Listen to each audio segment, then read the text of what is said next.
আসসালামু আলাইকুম। এজে ট্যুরস অ্যান্ড ট্রাভেলস এর পক্ষ থেকে আরো একবার আপনাদেরকে স্বাগতম। আজকে যে বিষয়টা নিয়ে কথা বলছি সেটা পূর্বের বিষয়ের সাথেই সম্পর্কিত। এটা হচ্ছে হোটেলের যে বিষয়টা। তো আমরা এটা নিয়ে এই বিষয়টা নিয়ে কাজ করছি প্রায় ৩-৪ মাস হয়েছে। তো এটার আপডেটটা আমি আসলে জানাইনি। কারণ হচ্ছে আমার কাছে যথেষ্ট প্রুফ আগে আসবে। আমার যে যাত্রীটা গিয়েছে সঠিকভাবে পৌঁছেছে এরকম প্রুফ দেওয়ার পরে যাতে আমি ভিডিওটা করতে পারি সে অপেক্ষায় ছিলাম। তো আজকে যেমন আমি বিভিন্ন প্রুফ আপনাকে দেখিয়ে দিচ্ছি। বিভিন্ন ছবি আর হচ্ছে ভিসার যে কোয়ালিটি সেটা আমি অ্যাটাচ করে দিচ্ছি। আমাদের ছবিতে দেখতে পাচ্ছেন অনেকেই কিন্তু হোটেল ভিসায় কিন্তু গিয়েছে, কাজ করছে। বাট এখানে কিন্তু সব কিন্তু আমাদের যাত্রী না, অন্যান্য কোম্পানিরও রয়েছে বা অন্যান্য ট্রাভেল এজেন্সিরও রয়েছে। তো এখানে আমাদের মোট ৩ জন যাত্রী রয়েছে। আলহামদুলিল্লাহ আমরা তাদের সঠিকভাবে পৌঁছে দিতে পেরেছি এবং তাদের অনেক ফোন পাচ্ছি যে, "ভাই আপনি আমাদেরকে নিয়েছেন, আমাদের অনেক ভাই-টাই আছে, তাদের তো একটু নেওয়ার ব্যবস্থা করুন।" এটা আলহামদুলিল্লাহ সেটা অন্য বিষয়। তো এই বিষয় সম্পর্কে আমি আপনার আজকে হচ্ছে বিস্তারিত খুলে বলছি। সৌদির বিভিন্ন ভিসার আপডেট আমাদের কাছে যেগুলো থাকে সেগুলো ছাড়াও কিন্তু আমরা বিভিন্ন তথ্য দিয়ে থাকি। তো অবশ্যই আমাদের চ্যানেলটা সাবস্ক্রাইব করবেন যাতে নিয়মিত আপনি আপডেট পেতে পারেন। হোটেলের যে ভিসা, অনেকেই বলছেন যে কোম্পানির নাম লেখা থাকবে কিনা ভিসাতে এবং ভিসা টাইপ কি হবে, অকুপেশন কি হবে, মানে আমার যে কাজের যে ধরন সেটা কি হবে। আসলে দেখুন আমরা তো কথা কাজে মিল রাখি।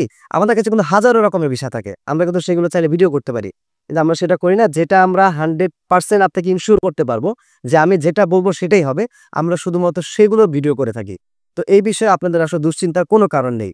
আরেকটি বিষয় যে কোপ আ ভিসাতে কোম্পানির নাম লেখা থাকবে কিনা? এটা একটু ক্রিটিক্যাল, হ্যাঁ? আমি আপনাকে বলছি আমাদের কাছে তো অনেক হোটেলের ভিসা এই মুহূর্তে এভেইলেবল আছে। তো সেটা হচ্ছে আমরা কিভাবে আপনাকে ডিস্ট্রিবিউট করব যে আপনাকে কোনটা দিব, অমুককে কোনটা দিব আর তমুককে কোনটা দিব। এটা ডিস্ট্রিবিউট করি সাধারণত আমরা হচ্ছে আপনার যোগ্যতা অনুসারে। অনেকে আছে যে তার হায়ার এডুকেশন কমপ্লিট করা আছে। সে অনার্স কমপ্লিট বা এসএসসি, এইচএসসি কমপ্লিট। তাদের জন্য যেমন একটা রিক্রুটমেন্ট থাকে। আবার অনেকে আছে তাদের কোনো শিক্ষাগত যোগ্যতা নেই বা সে এমনি শারীরিকভাবে খুব সুস্থ ফিট আছে, বয়স সীমার মধ্যে আছে। তাদের জন্য যেমন হোটেলের ভিসার অন্য একটা ক্যাটেগরিতে আমরা দেই। সেক্ষেত্রে হোটেলের ভিসার যে নাম আমি বলব যে এই নামে হচ্ছে ভিসাটা হবে, এটা ইনশিওর করা যাচ্ছে না।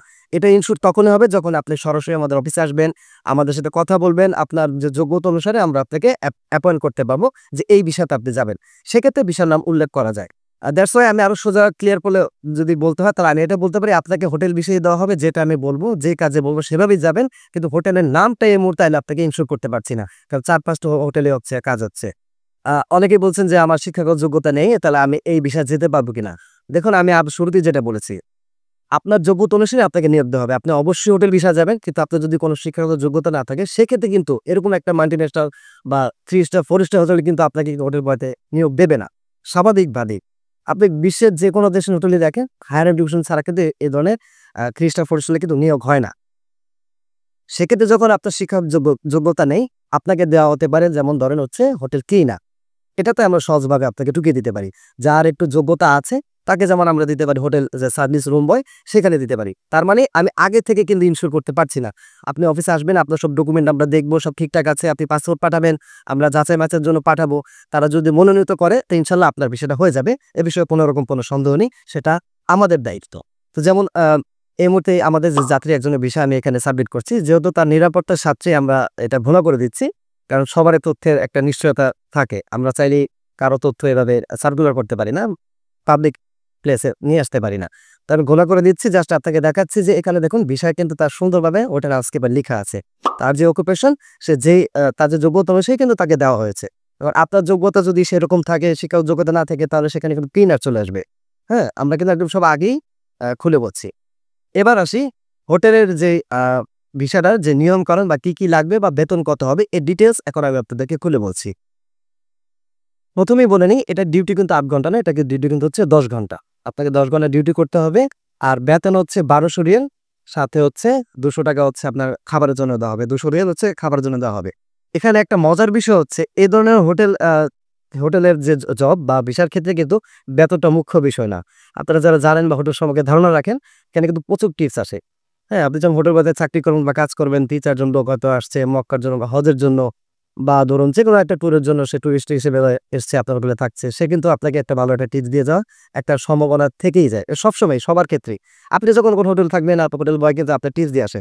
তো এই বিষয়ের ক্ষেত্রে সবচেয়ে মজার বিষয় হচ্ছে এখানে বেতনটা মুখ্য না, বেতনটা কমই হয়। আর কোম্পানি বেশি একটু কমই হয় বেতনটা। কিন্তু আপনি টিপস দিয়ে কিন্তু একটা ভালো একটা মান্থলি একটা ইনকাম আপনার কিন্তু চলে আসবে। এজন্য এই বিষয়টার অনেক চাহিদা। আর এই বিষয়টা কিন্তু একটু প্রিমিয়াম। যারা যাবেন আমি আগেই বলে নিচ্ছি এর খরচটা কিন্তু একটু বেশি পড়বে। এবার আসি বয়সসীমা। এই ভিসার আবেদনের ক্ষেত্রে আপনি ক্লিনারের আবেদন করি বা হোটেল স্টাফ করি বা রিসেপশনিস্ট করি আপনার যোগ্যতা অনুসারে করব। কিন্তু বয়স সীমাটা অবশ্যই ২১ থেকে ৩৫ এর মধ্যেই হতে হবে। এটা কোম্পানির বা হোটেলের যে রিক্রুটমেন্ট সে অনুযায়ী আমি বলছি। ৩৫ এর উপরে হলে এই বিষয়ে আপনি আবেদন করতে পারবেন না। সেক্ষেত্রে অন্য হোটেলের অন্য বিষয় আমি হয়তো আপনাকে দিয়ে দিতে পারবো। যদি হচ্ছে বয়স বিষয়। কিন্তু এইসব হোটেলের ক্ষেত্রে ৩ স্টার ৪ স্টারের ক্ষেত্রে আপনার বয়স সীমা ২১ থেকে ৩৫ এর মধ্যে হতে হবে এবং আপনাকে দেখতে একটু স্মার্ট হতে হবে। হ্যাঁ? যেহেতু একটু এক্সপার্ট দেখার একটা বিষয় আছে, আপনার শিক্ষাগত যোগ্যতার একটা বিষয় আছে, শিক্ষাগত যোগ্যতা না থাকলে কি করার বিষয়। সব মিলিয়ে আমি আপনাকে আগেই ইনশিওর করতে পারছি না আপনাকে এই কোন ক্যাটেগরি আসলে বিষয়টা আপনাকে আমি প্রোভাইড করতে পারবো। এটা তখনই আমি নিশ্চিত করতে পারবো যখন সরাসরি আপনি আমার অফিসে আসবেন। সরাসরি আপনার সাথে কথা হবে, আপনার সব ডকুমেন্ট আমি চেক করব। দেন হচ্ছে আমি আপনাকে ইনশিওর করতে পারবো হ্যাঁ, এই বিষয়ের জন্য আপনি মনোনীত কিনা। আমাদের সাথে যোগাযোগ করার জন্য WhatsApp নাম্বার দেওয়া আছে। আমি স্ক্রিনে দিয়ে দিচ্ছি। এছাড়াও ডেসক্রিপশন বক্সে আমাদের WhatsApp নাম্বার পেয়ে যাবেন। সরাসরি চাইলে কল করতে পারেন অথবা WhatsApp এ করতে পারেন যেভাবে আপনার সুবিধা। তো আজ আর কথা বাড়াচ্ছি না। আজ এ পর্যন্তই থাকলো। ভবিষ্যতে হয়তো আরো আপডেট নিয়ে আসবো। অবশ্যই চ্যানেলটা সাবস্ক্রাইব করে ফেলবেন। কারণ নতুন আপডেট কিন্তু চলে আসতেছে। আপনি যাতে আপডেট থেকে মিস না হয়ে যান, অবশ্যই চ্যানেলটা সাবস্ক্রাইব করবেন। আজকের মতো এখানে বিদায় নিচ্ছি। ভালো থাকবেন। আসসালামু আলাইকুম।